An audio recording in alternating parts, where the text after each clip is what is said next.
Hola, bienvenidos a Entre Semana, donde vemos temas relevantes a la luz de la palabra de Dios. Terminamos nuestra extensa serie sobre evangelicalismo analizando lo que sucedió en Seattle con la iglesia de Mars Hill, como muestra del énfasis de muchas iglesias durante los últimos 15 a 20 años. Joven, inquieto y reformado, se volvió una triada cada vez más común en el liderazgo de iglesias que eran de influencia en otras. ¿Qué podemos aprender al respecto? ¿Cómo afectó esto a la forma de ser iglesia en Latinoamérica?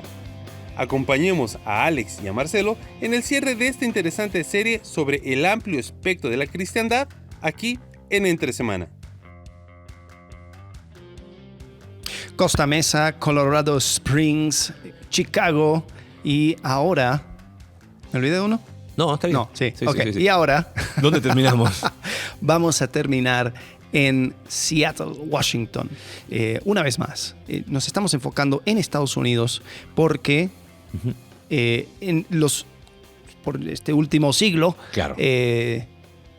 las influencias y las ideas que han salido para el mundo evangélico, mundo cristiano, pues han venido de ahí. Sí. Y por eso estuvimos en Europa antes. Claro, Ojo. aunque tú no te des cuenta. Sí.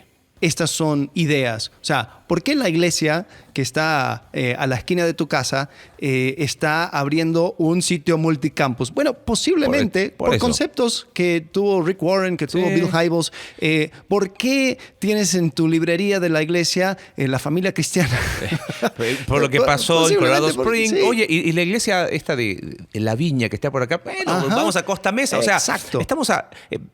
nadie inventó aquí nada. No. Okay. Pero terminamos en Seattle. No conozco Seattle. No sé si tú has estado allá. Desafortunadamente no. Es que no. Estaría interesante ir. Tenemos ahí un amigo que tenemos que ir a visitar. Sí. Sí, a mí me encantaría. Seattle, curiosamente, es... el estado de Washington es uno de los pocos, son...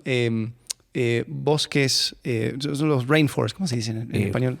No sé, ahí no sé. Bosques de lluvia. Sí, bosques lluviosos. Bosques lluviosos. No hay bosques lluviosos en Estados Unidos, excepto en Washington, porque siempre está lloviendo. Si viste las películas de Crepúsculo. Está en Seattle. O sea, porque es un lugar propicio para vampiros. Bueno, es importante mencionar, estamos costa oeste al norte, sí. Frontera con Canadá. ¿Y por qué es importante Seattle? Porque de alguna manera, lo hablábamos antes de grabar, Seattle es casi una contracultura de Estados Unidos. Pensando como ciudad, porque eso también otra vez nos permite entender qué sucede ahí. Sí. ¿No? Es uno de los pocos estados, decíamos, autosustentables. De ahí surgieron estilos musicales muy contradictorios, o no contradictorios, sino muy contraculturales, sí. muy de protesta hacia Estados Unidos. Y ahí surge una iglesia que no es la única, así como hablamos de Willow Creek, que hablamos de varias más en el episodio anterior, pero surge una iglesia que responde a lo que ha sucedido los últimos 10 años, 15 años quizás, del 2000 para acá, en lo que es el movimiento del evangelicalismo y que responde a muchas dinámicas que vemos también Río Bravo al sur. ¿No? Estamos hablando de la iglesia de Mars Hill. Y sí. su presidente, iba a decir. Su presidente. Bueno, diríamos que actuaba como rey emperador, ¿no? Pero bueno. Sí, básicamente. Sí. Bueno, la historia continúa con Mark Driscoll. Sí. Él ahora está en Phoenix, en Arizona. Y parece que estás haciendo muchas de las mismas cosas que hacía en Mars Hill. Pero es interesante porque cuando Mars Hill estaba en su auge, nuestra iglesia, Conexión Vertical, estaba comenzando. Y era inevitable tenerlo como punto de referencia. Ojo, y lo fue. O sea, muchas de las cosas que él decía, que él hacía, su manera de ser iglesia, o sea, todos, o sea, hasta en el mundo, entre comillas, secular, mencionaba de que Mark Driscoll y Mars Hill estaban haciendo todo bien. Sí. Y todo lo que hacía pues florecía y era la iglesia que crecía más rápido de Estados Unidos, creo que hasta el mundo, sí. Algo así.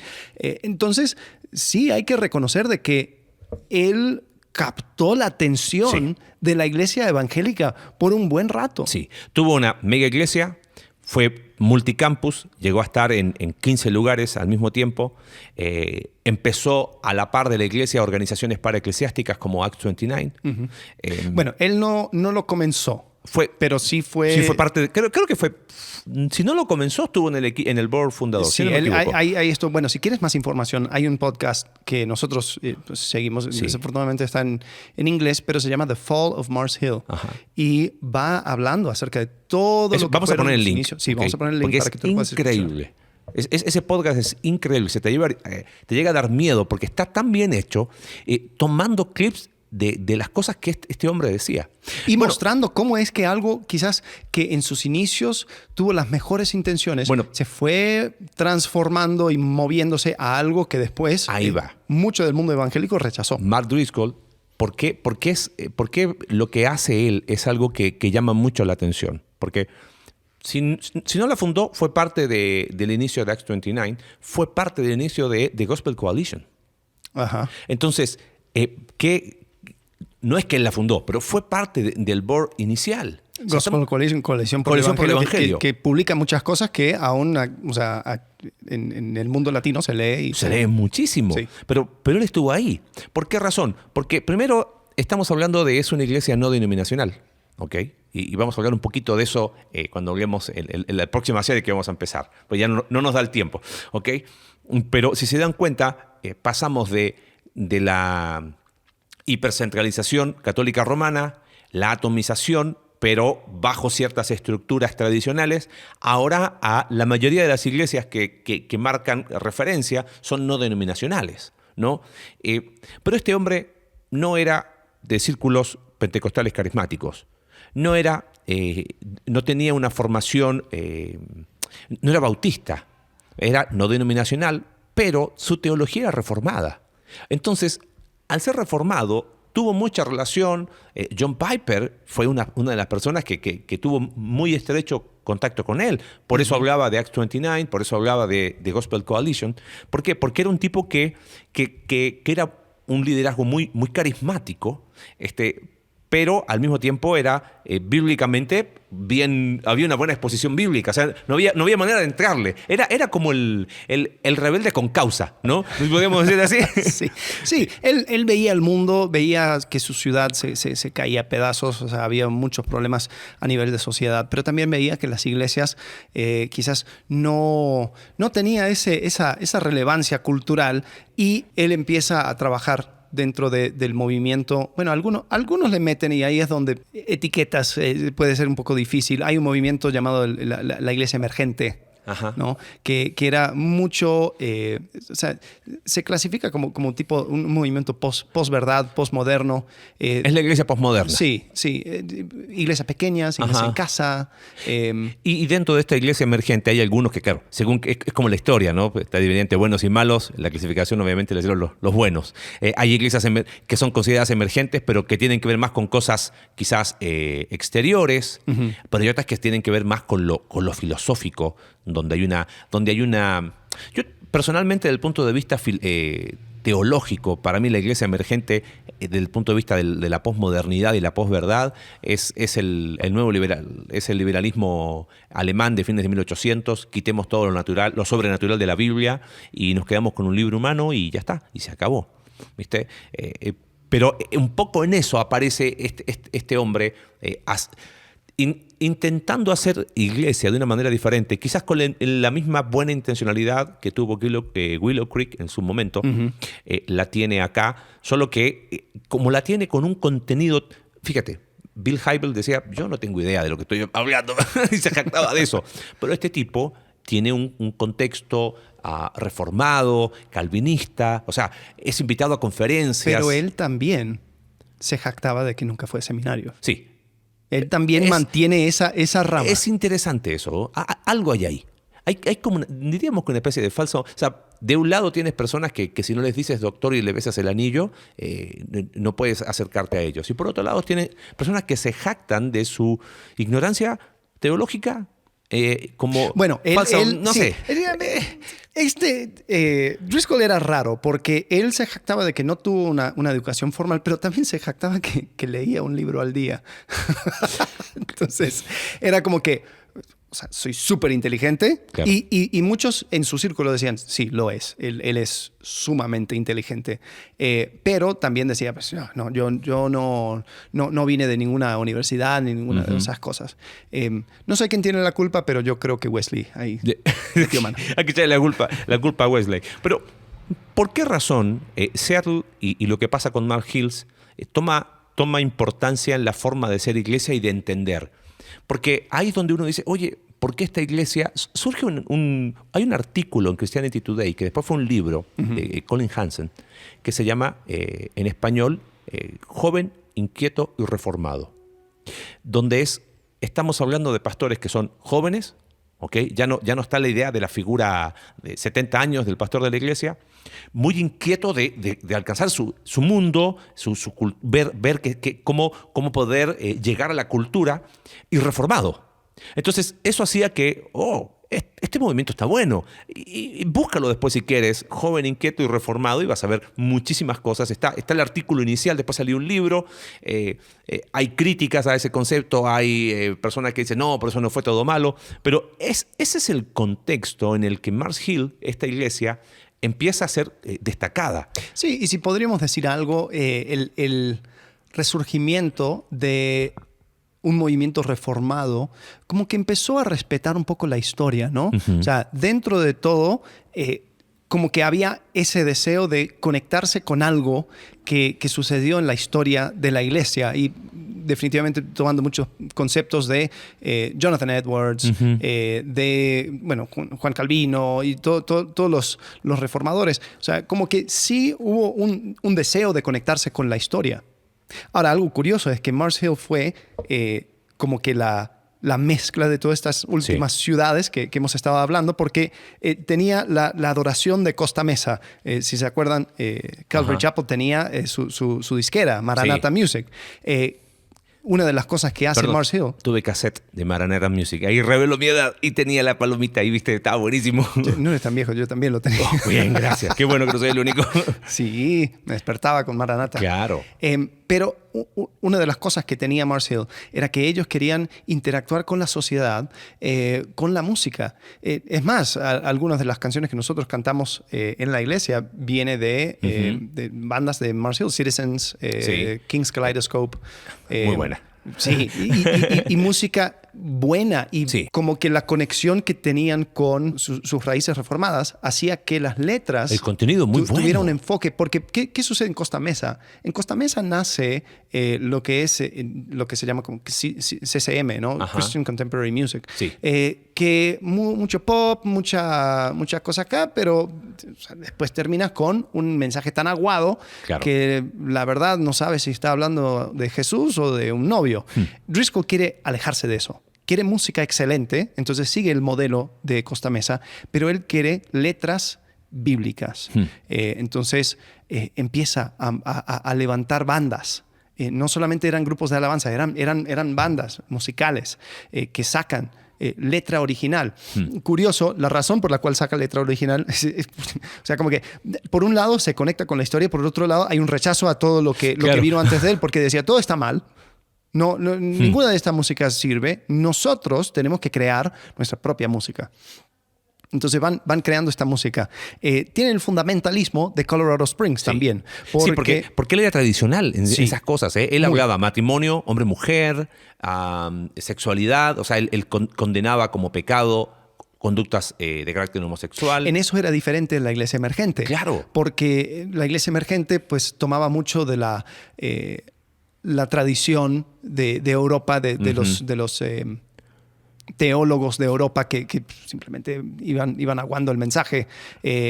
Driscoll, cuando él tiene un mensaje a la iglesia y a Seattle, él se veía, y así como James Dobson, él se veía en medio de una lucha cultural, una pelea. Las fuerzas de maldad de Seattle estaba cada vez más cerca a la puerta, y solamente él y los santos y los escogidos iban a hacer de impacto a este mundo, iban a empujar, iban a mostrar de que sí se podía vivir un hogar pues con los fundamentos bíblicos y hacer las cosas como se debe de hacer. Entonces, o sea, había mucho lenguaje militar incluso Sí, que se claro. manejaba. Bueno, ¿y por qué razón, vuelvo a repetir, viene a ser esta iglesia referente? Porque de alguna manera explica mucho de ciertos movimientos que empiezan a surgir, donde quizás cierta línea se empieza a traspasar, por un lado, pero por otro lado, ¿qué pasó? Bueno, para los que no van a poder escuchar ¿cómo se llama? El podcast que recomendamos de la iglesia Mars Hill, lamentablemente empieza a haber problemas con Driscoll, donde otra vez quienes estaban al lado de él al inicio no dijeron nada. O sea, vinieron, fue como... Bueno, los que estuvieron al inicio, pues se fueron alejando. Sí, De manera silenciosa. se alejaron, pero no denunciaron. Ajá. O sea, porque... ¿a dónde voy? Bueno, bueno, termina tu Sí, pensamiento, o sea, después voy a mencionar algo. ¿Qué sucede? Quieras o no, Mars Hills, la iglesia, era Mark Driscoll. Y Mark Driscoll era Mars Hill. Sí. Y él lo dijo. Y él lo dijo. Salió de su boca. ¿Y sabes qué es lo peor? Yo lo he escuchado en Latinoamérica. O sea, es que tal iglesia está el pastor. Si ese pastor se va, esa iglesia se cae.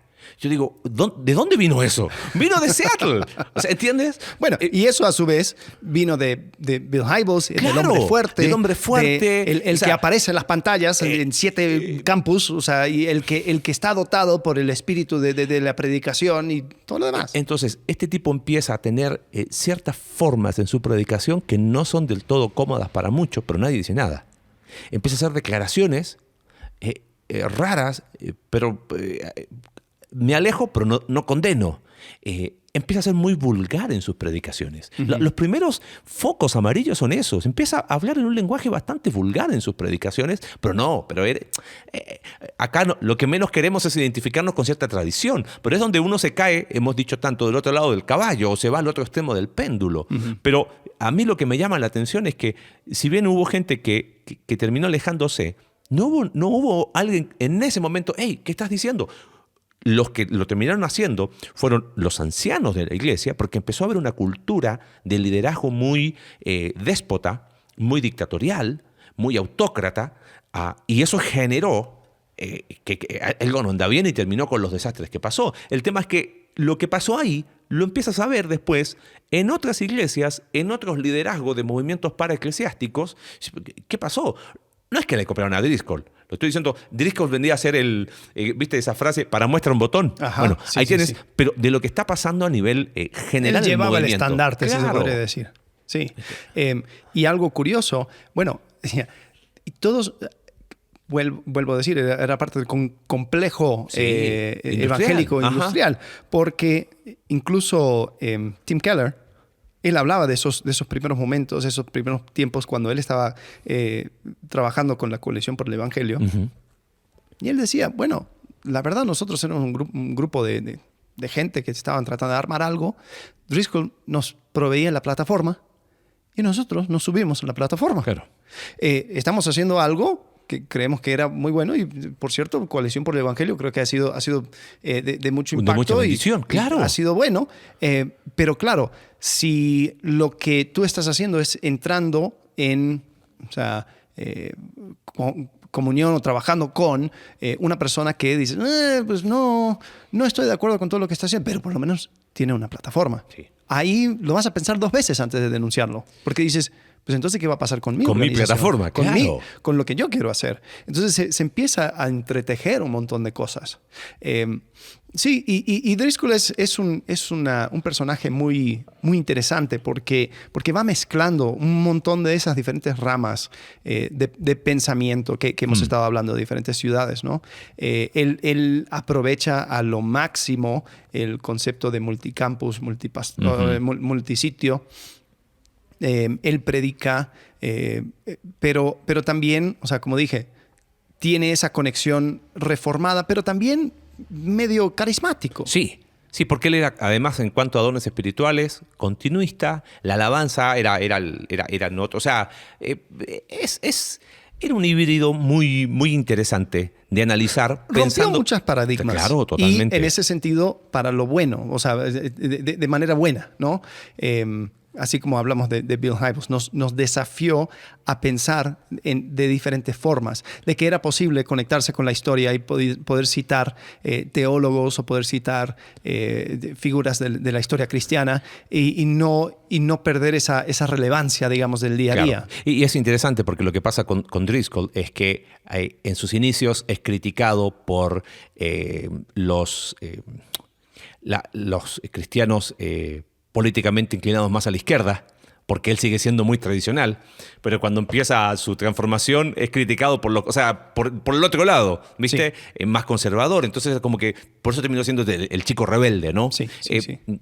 Bueno, él predicaba por hora y media, por ejemplo, y él también se jactaba de eso, de que él no era como esas iglesias light que predicaba por 30 minutos, también producto de Hybels y todo ese complejo que decía, bueno, pues psicológicamente que el ser humano con 20 no puede... minutos suficiente. 20 minutos, bla, bla, y Driscoll decía, no, nosotros vamos a estar aquí por 2 horas y vamos a predicar y vamos a llegar y a ser profundo. Y claro, y vamos a... Y contexto reformado, al inicio, bien aplaudido. Ahora, hemos terminado esta super mega serie yendo por... partimos por lo que estaban fuera de la cancha, las esquinas más lejos, por eso le llamamos el amplio espectro de la cristiandad. Y honestamente no teníamos la idea de seguir con eso. ¿Te acuerdas que dijimos, hablamos de eso, pero después dijimos, oye, pero miremos puerta adentro, porque muchas de las preguntas que surgen es, oye, pero ¿por qué hay tantas iglesias cristianas evangélicas? O sea, ¿qué es ser evangélico? ¿Por qué se llaman evangélicos? ¿Por qué no los llamamos católicos romanos? Católicos apostólicos y seríamos y ya. Y lo que hemos tratado de hacer es ir entendiendo el cómo surge ciertas cosas y por qué se hace iglesia como se hace iglesia hoy. Porque el hecho de ir por ciudades e ir hablando de lo que pasó porque tampoco este es un podcast hablando de Mars Hills y Mark Driscoll, es tomar Seattle como mira, lo que pasó ahí terminó siendo modelo para lo que sucedió en un montón de iglesias, no solo en Estados Unidos, en Latinoamérica, fuera, en Inglaterra inclusive, en Australia. Entonces, nos permite entender un poquito por qué muchas iglesias son como son, por qué muchas iglesias hacen lo que hacen, 1. 2, nos evita caer en lo que en algún momento hemos repetido muchas veces. Porque creo que sería bueno ir sacando unas lecciones finales. Siempre hay que tener mucho cuidado con personas que dan una narrativa donde nosotros queremos volver a la iglesia de Hechos capítulo 2 y es como que está Jesús, están los apóstoles, estamos nosotros. Somos los más bíblicos de los bíblicos. Lo he visto hasta el día de hoy, discusiones donde, no, pero es que nosotros somos los más bíblicos de los bíblicos porque celebramos la cena del Señor todos los domingos. Pero nosotros somos más bíblicos porque lo hacemos a las 9 de la mañana. Y nosotros somos más bíblicos porque compartimos todo y todos vivimos en una casa. Claro, y entonces, y es como que, espérame, me parece que no podemos ignorar lo que ha pasado en la historia. Sí. Y eso explica por qué hay tantas, pero ¿por qué está este nombre con este nombre juntos? Se supone que no iban. Y por eso hemos ido explicando cómo se fue dando el movimiento. Oye, pero ¿y tal qué es? ¿Es una iglesia? ¿Es un movimiento paraeclesiástico? Y uno va entendiendo que cada cosa va teniendo su lugar histórico y no comprenderlo nos condena a repetir los mismos errores. Bueno, por ejemplo, usando a Mark Driscoll de ejemplo, una de las cosas del cual es muy criticado en la ciudad de Seattle era que él llegó y empezó a actuar como que la iglesia no existió. Como que nada de lo que había sucedido en la ciudad servía de algo. Y él iba a ser quien iba a arreglar Seattle. Y él iba a ayudar a la gente indigente, él iba a rescatar a las prostitutas, él iba a hacer todo lo necesario para la ciudad. Y habían pastores que dicen, bueno, sí, muy bien, bienvenido al club. O sea, únete a nosotros. Llevamos tiempo trabajando. Y no. Todo mal. Aquí yo voy a venir a arreglar. Y desafortunadamente, eso es muchas veces la actitud en muchas iglesias cuando están comenzando y a veces incluso parte de esa historia de inicio viene con un desprecio hacia lo que están haciendo otras iglesias. A ver, vamos más lejos y acá no estoy en contra de nadie, pero a mí me ha llamado mucho la atención y dolorosamente lo digo, esta idea dentro de círculos reformados de que la reforma no ha llegado a Latinoamérica. Entonces, lo ha dicho públicamente pastores muy, muy conocidos. Y espérame, entonces, ¿que no llegó el Evangelio? ¿Por qué no llegó la Reforma? Los tipos que han estado fajándose años, trabajando, lo hicieron con un Evangelio incompleto, porque no llegó la Reforma a Latinoamérica. Entonces, ese espíritu creo que nace de ignorar la historia. Tengo un amigo que está en Escocia, hablé estos días con él, y me dijo algo que me llamó la atención. Me dice, uno siempre tiene una idea de que hay que volver a compartir el Evangelio en Europa, porque Europa se secularizó. Y sí, la generalidad es una realidad. Me dice, pero llegué y he encontrado iglesias. Tengo el privilegio hoy de decir, tengo la opción de 2 buenas iglesias cerca y ver que hay gente trabajando, que hay gente que se ha fajado por años, que no tiró la toalla y que a lo mejor no tiene la súper gran repercusión, pero ahí están, compartiendo el Evangelio, siendo iglesia en su localidad. Y me dice, he tenido la linda sorpresa de ver que quizás no era tan así como se pensaba. Quizás en la generalidad sí, pensando en lo que fue hace a lo mejor 300, 400 años atrás. Pero el problema de la generalidad es eso, es que son injustas. Son injustas porque todo sucede, o sea, perdón, no tenemos la situación política y la dinámica que existió en la Reforma para que se dé una reforma. Claro. Porque incluso la Reforma misma, o sea, venía con sus problemas y venía con... O sea, tampoco podemos hacer una leyenda acerca de la Reforma y pretender que el Evangelio... O sea, como que, no, este es el Evangelio 2.0, esa iglesia, es Evangelio Reforma. Pero ¿a mí qué me importa? Si las buenas noticias de Jesucristo vino a través de Lutero, Knox, Wesley, Chuck Smith, Bill Hybels, y después finalmente llegó a mi rinconcito del mundo. ¿Qué me importa si son las buenas nuevas de Jesucristo? Totalmente. Entonces, ahí es donde sí, tenemos que rechazar esa idea que sí, o sea, pega un brinco y trata de encajonar a una dinámica que era muy único a Europa, muy único a Alemania, sí. Y que después, o sea, bien, si no, o sea, si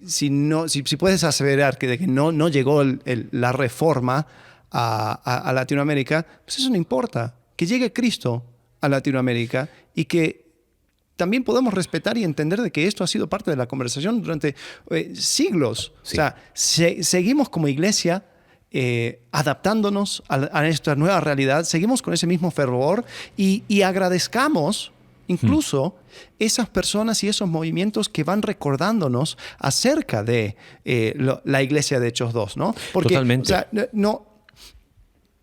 decimos que no debemos tratar de ser una iglesia de Hechos 2 y brincarnos toda la historia, pero creo que sí podemos tomar la historia y decir, estas son cosas que nos va enseñando a recordar. O sea, por ejemplo, yo admiro mucho el espíritu de los carismáticos de crear música y cosas y tratar de expresar su fe de una forma que es contemporáneo. Porque quieras o no, o sea, perdón, pero no hay iglesias, digamos... lo voy a volver a decir porque después me van a sacar de ejemplos. Porque esta no te preocupes, ya. Pero digamos que en general es la rama más carismática que saca la música de alabanza que la iglesia, en un sentido global, canta. Pero tiene que ser con piano solo, porque eso es lo bíblico. Entonces, si está el piano solo, uno dice, wow, acá sí se siente la presencia de Dios.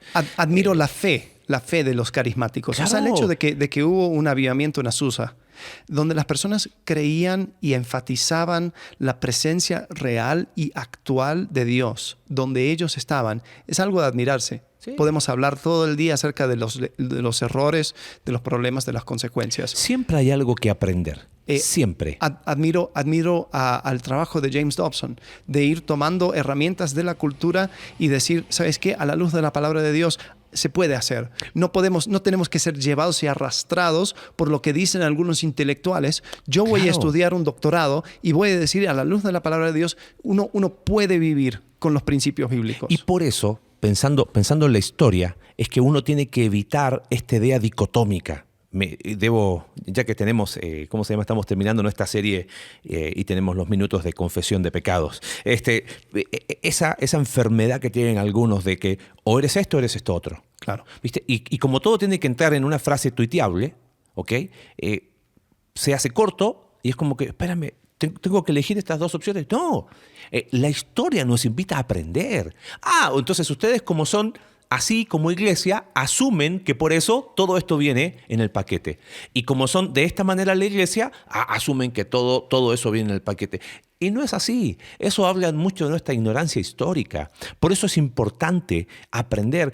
Hubo un hombre que en un blog, creo que lo hemos mencionado en algún momento, pero dijo que estaba cansado de estas conferencias tipo Cumbre Mundial de Liderazgo, donde iban y era el pastor de la mega iglesia. Todos hablaban acerca de lo increíble que claro, y ha sido. en nuestra iglesia con estas 10.000 personas, y decía, y mi iglesia son 40 gatos locos y no sé qué hacer. Y él pone en su blog, ¿qué pasa si hacemos una, ¿cómo era?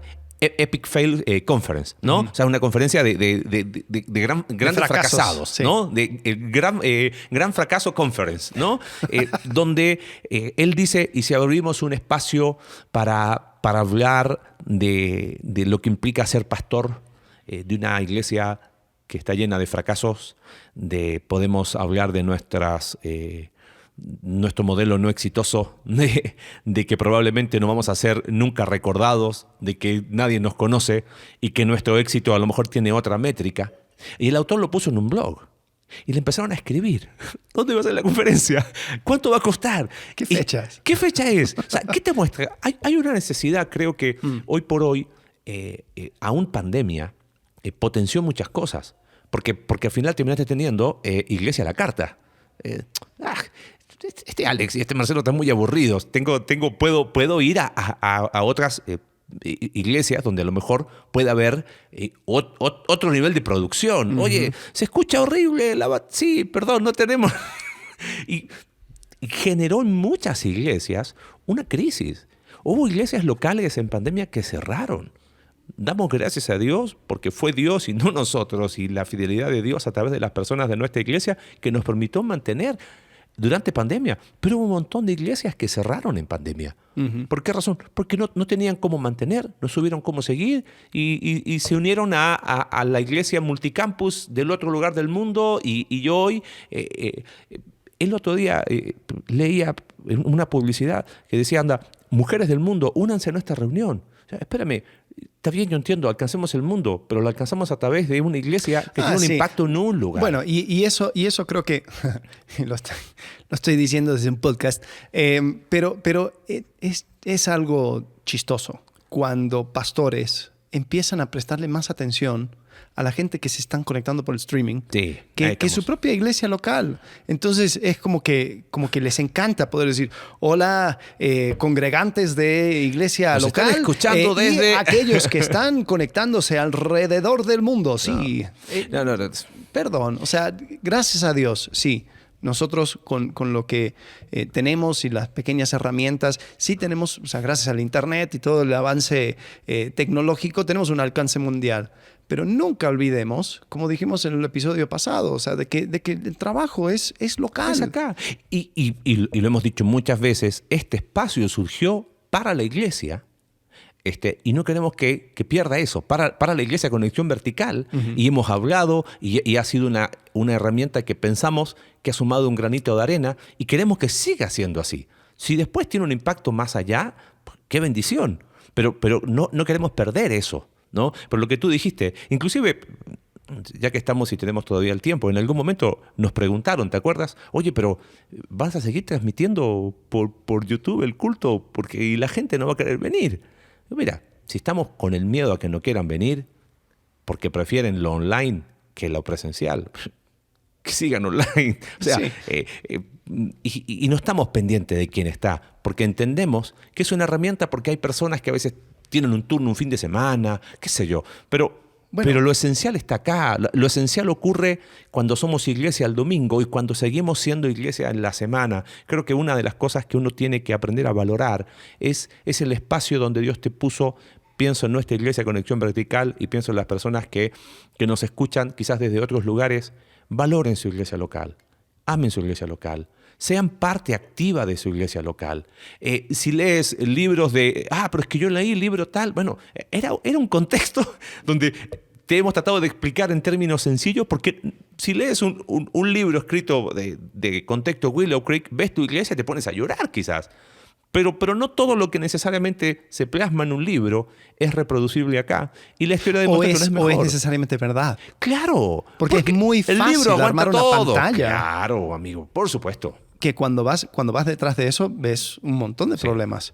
Y incluso, o sea, yo creo que una de las cosas, o sea, hablando particularmente de Mars Hill y de Mark Driscoll, fue muy criticado porque, por ejemplo, él no podía recibir consejo de ningún pastor que tuviera una congregación más pequeña que la de él. Wow. Porque decía, pues, no, es que ¿qué va a entender? ¿Qué éxito ha tenido? O sea, yo tengo la iglesia más grande de la costa oeste. Entonces yo no puedo recibir consejo de tal personita que tiene una iglesia X. Lo ves en pastores de cierta edad que miran y dicen, este pastor jovencito, ¿qué me va a enseñar? Uh-huh.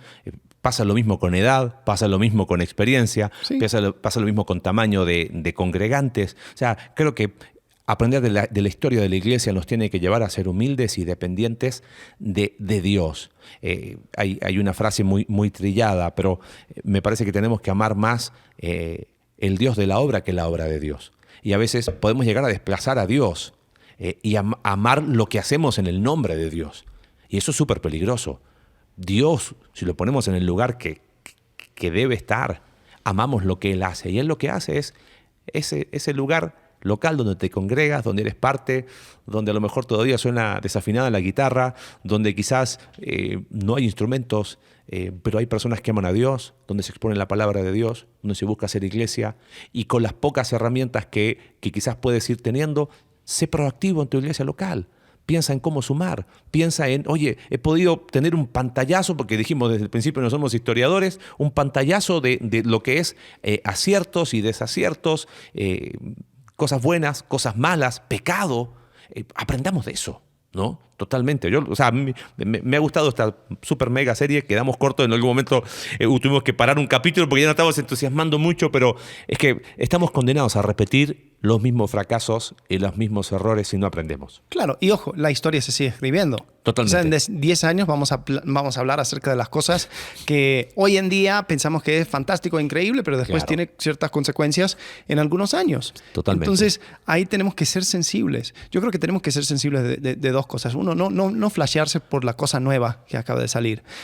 Si algo viene que es nuevo, ok, está bien, o sea, trata de aprender, trata de ver qué de provecho puedes sacar, pero entiende que todo sucede en un contexto cultural, un contexto de tiempo, y que todo debe responder a esta conversación que hemos tenido desde los apóstoles hasta el día de hoy. Pero también, parte de la tradición de la iglesia es la reforma continua. Sí. Es más, uno de los solas. Sí, era que- semper reformada. Esa es una de las olas que sí creo que Y lamentablemente, ¿sabes qué? deberíamos tener enfrente. Y se ha dejado de lado, ¿eh? O sea, porque es como, no, tenemos que volver, pero espérame, si queremos ir al espíritu de los reformadores, tendríamos Sí. que seguir reformándonos. Sí, no, constantemente. Estar continuamente reformándose para decir, vivimos en un tiempo diferente, en un contexto diferente, y el evangelio es el mismo, pero va llegando a las personas de otras formas. Totalmente. Y con otras herramientas. O sea, creo que parte de este paseo por la historia de la iglesia también es la historia de la tecnología. Claro. ¿Qué es lo que hizo que Martín Lutero, un sacerdote en un lugar olvidado, pueda tener un impacto global? Pues la imprenta. ¿Qué permitió? Satanizada por muchos, pero la imprenta. Pues sí. En aquel tiempo. Sí, que permitió que una persona, un ex beisbolista Billy Sunday, como claro, Billy estamos hablando de- Sunday, sí, La pudiera- radio. la radio, después La televisión. el internet. Lo hemos dicho tanto de chiste, ¿no? El Facebook es del diablo. Y después, y durante pandemia, los pastores que demonizaban redes sociales, síganos por redes sociales. O sea, Ujú, sí. espérame, tenemos que tener un poquito mayor apertura para leer nuestra cultura. Sí. ¿No? Sí. Entonces, bueno, van a haber más herramientas y más cosas, y la iglesia va a tener que enfrentarse con eso y adaptarse y cambiar. Entonces, por un lado, no te entusiasmes cuando algo nuevo viene y dice, no, esta es la forma, esta es la nueva manera. Todas las otras iglesias hasta el día de hoy han estado mal, están equivocados, pero nosotros sí tenemos la respuesta. Cuidado con eso. Cuando escuches a alguien así, aléjate. Así, empieza a hacer, pone reversa y porque ahí no va. Sí. ¿Okay? Pero por otro lado, también evita ese concepto de que, bueno, pero así es la tradición y así hemos hecho y así tiene que seguir porque esta es la manera bíblica y bla, bla, bla. Que constantemente tenemos que ir probando los cimientos de la tradición. Porque va a llegar un momento donde ya no van a ser relevantes o no van a responder a las necesidades de la cultura. Saco y corbata, pues fue por un tiempo y fue en un contexto y fue de una manera, pero después cambió y ¿qué importa? ¿No? Totalmente. O sea, después bueno, esto sería otra serie que pondríamos en el tintero, ¿no? Las guerras de la alabanza, ¿no? O sea, que los salmos, que los himnos, que el piano, que la guitarra, que la batería. La guitarra, pero acústica, no eléctrica, porque la eléctrica tiene 2 cachos y esos cachitos que de la eléctrica son del diablo. Y el bajo tampoco. Y el bajo por la frecuencia. Pero bueno, pensaba en lo que decías, Don Warren Wiersbe, hombre brillante, decía, lo nuevo no es bueno por el hecho de ser nuevo. Esa es la tiranía de lo novedoso. No, lo nuevo será bueno si a la luz de la palabra de Dios es bueno, ¿no? Y pensando en lo que tú decías recién, él decía una frase en su libro de Llamados a ser siervos de Dios. Los principios son pocos, los métodos son muchos. Los principios no cambian, los métodos sí. El tema es que nosotros hemos elevado a categoría de principios cosas que son métodos, formas, maneras, preferencias, y hemos diluido el principio que no tendría que haber sido diluido. Y creo que esta conversación necesita continuar. Porque el día que dejamos de dialogar en esto de cómo ser iglesia es el día que nos creemos dueños de la verdad y empieza la espiral descendente. El día que dejamos de tener como parte del liderazgo de la iglesia una mesa abierta para dialogar y decir, oye, ¿y si cambiamos esto? Oh, claro, no lo habíamos pensado, buenísimo. Hemos dicho mucho en nuestra iglesia, queremos tener el buen problema de tener muchas buenas ideas. Y eso implica estar en un constante ajuste. Pero el día que se cierra el diálogo, el día que no hay espacio para el diálogo, hay gente que le tiene miedo a conversar, miedo a dialogar. Y creo que eso es un foco amarillo muy grande, ¿no? Entonces, creo que hay una invitación a seguir dialogando y con lo que la palabra de Dios pone por delante, seguir conversando en esto de ser iglesia, ¿no? Así que bueno, ¿tienes algo más para decir? Sí, creo que es importante recordar que esto sigue siendo parte de esta conversación y bueno, termina el libro de Apocalipsis, Apocalipsis 22:11. Dice que el injusto siga haciendo injusticias, que el impuro siga siendo impuro, que el justo siga practicando la justicia y que el que es santo siga guardándose santo. Yo creo que como iglesia eso es nuestro llamado. Estamos esperando que Cristo venga. Así es. Y Cristo va a venir por su iglesia. Va a venir por la iglesia fundamentalista, va a venir por la iglesia pentecostal, va a venir por la iglesia que está en Seattle, en Chicago, en Costa Mesa, en Colorado Springs, en Querétaro, en Guatemala, en Argentina, en todos lados. Y lo que tenemos que hacer es ser justos, ser santos y ser fieles. Sí. Ser fieles con el evangelio que nos fue entregado. Que seguir compartiendo las buenas noticias. Seguir creciendo como iglesia, como congregación, pareciéndonos más a Cristo, siendo transformados a su imagen. Con la esperanza de que un día le veremos cara a cara. Así es. Y eso desde el momento que Jesús ascendió. Diciendo, así como me ves, volveré. Bueno, él no lo dijo a Los Ángeles, ¿no? Los Ángeles. El punto es, en ese Voy momento... a volver. I'll be back. Hubo una esperanza de su regreso. Y todo este tiempo sigue siendo nuestra esperanza. Sí, y la iglesia se sigue edificando. El que dijo que iba a volver dice, yo edificaré mi iglesia. Sí. Y él volverá por su iglesia. Y su iglesia no es el rótulo humano, su iglesia es la que está compuesta por todos aquellos que han creído en Él como su único Salvador. Y va a ver qué hermoso va a ser, ¿no? Creo que tenemos que eliminar esa idea, ¿no? De, ay, va a venir por mí, ¿no? Viene por su iglesia, ¿no? Y trasciende aún ese espacio. Así que bueno, pensando en la iglesia, próxima semana empezamos serie nueva. Queremos hablar de puertas adentro, por qué hacemos lo que hacemos como Iglesia Conexión Vertical y hablar de esos fundamentos. Tenemos invitado especial, así que no se lo pierdan próximo jueves. Hasta luego. Gracias. Gracias por acompañarnos en un capítulo más de Entre Semana. Recuerda que puedes seguirnos a través de nuestra página web icv.mx/entresemana y puedes enviarnos tus preguntas a entresemana@icv.mx y en Twitter @entresemanacv. Ayúdanos a difundir este contenido dejándonos tu valoración en tu aplicación de podcast favorita.